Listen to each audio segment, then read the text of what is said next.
There is one subject I have consistently refused to speak on. People have begged me in private, please, Sheikh, we're in private, please, Sheikh, speak to me and explain to me the relationship between Russia and Israel. And I have said, no, I'm not going to talk on that subject. But today, praise be to Allah, I can speak on that subject for the first time. The Quran says that they plan their plans, and Allah plans His plans, and Allah is the best to plan.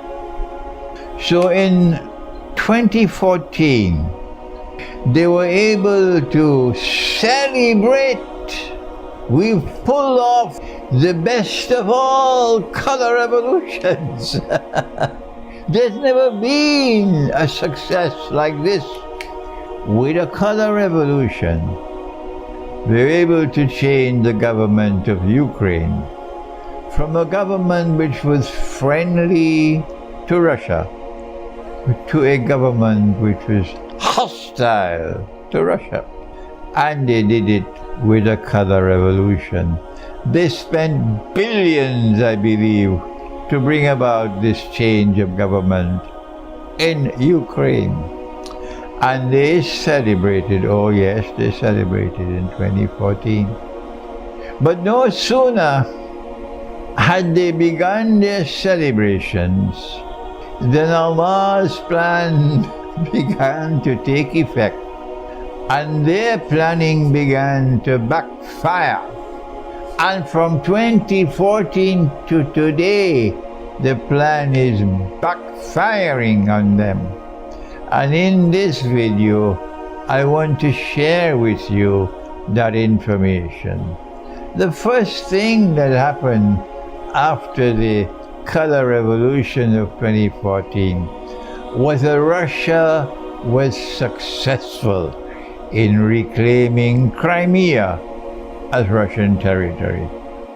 When Crimea returned to Russia, I was in Kuala Lumpur in Malaysia, and I said it's time for me to celebrate, because whosoever controls Crimea controls the Black Sea.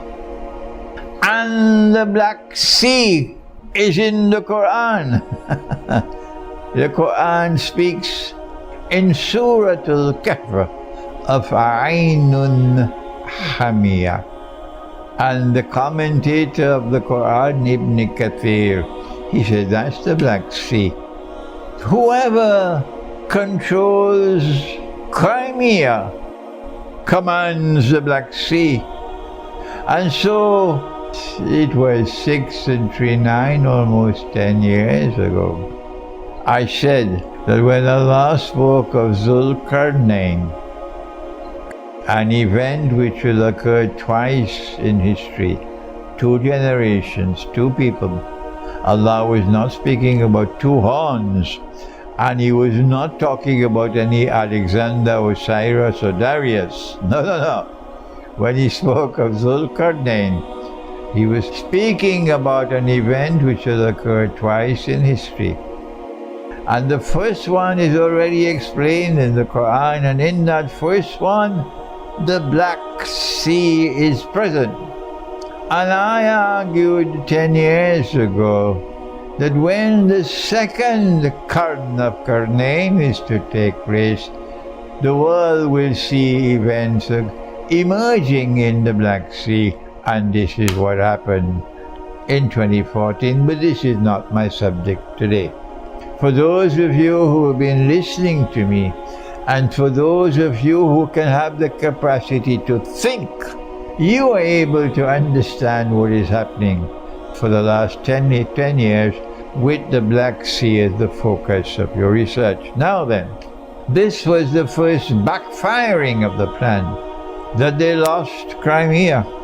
And then came the second part, where that part of Ukraine, which was Russian-speaking, bordering Russia, refused to accept a new government which was hostile to Russia and which was brought about bogusly with a color revolution. And so then Ukraine began to oppress these people and wage bogus war on them. And for 7 years this bloodshed continued until Russia said enough is enough. You're now planning to join NATO and you're planning to wage war on Russia. That's enough. And Russia intervened. And these parts of Ukraine which were Russian people then voted to join Russia. And so the plan backfired even more. But for our topic, what is important is that prior to 2014, Russia still hoped that there was some way they could build an equation with Europe and with the United States and Britain and find some way to live and let live. This was Russia's innocence, political innocence, economic innocence, monetary innocence, military innocence. But then, since Russia intervened militarily in Ukraine 2 years ago, tide has changed. And Russia is no longer living in that state of pathetic innocence. Russia has realized that this is our enemy.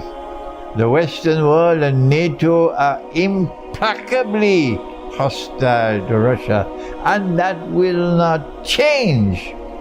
And when Russia woke up to this realization that there could never be an equation, then Russia started to look to the rest of the world. And the Russian-Iranian alliance emerged so quickly and easily. And an alliance between Russia and Iran is bad news for Israel. And so the alliance between Russia and Iran was the beginning of the awakening of Russia to what is the real status and reality of the State of Israel. And over this time that the war has been being waged in Ukraine, and the Western world is waging diplomatic war, political war, economic war, sanctions, everything, they're throwing everything at Russia. In these 2 years, Russia is changing her foreign policy. That innocence, that pathetic innocence has now given way to realism in foreign policy. And Russia is now drawing much closer and closer to the world of Islam. But more importantly, Russia's eyes are becoming open, and Russia is now seeing Israel as an oppressor without any shadow of a doubt. So Russia 2 years ago and Russia today are not the same. Russia's relationship with Israel has changed dramatically in these 2 years that war is being waged in Ukraine. And when the Islamic Alliance launched the attack on Israel, and then Israel responded with genocide, now look at what has happened. They planned their plans, and Allah planned His plans, and Allah is the best of planners, that Israel can now recognize that Russia is now hostile to Israel.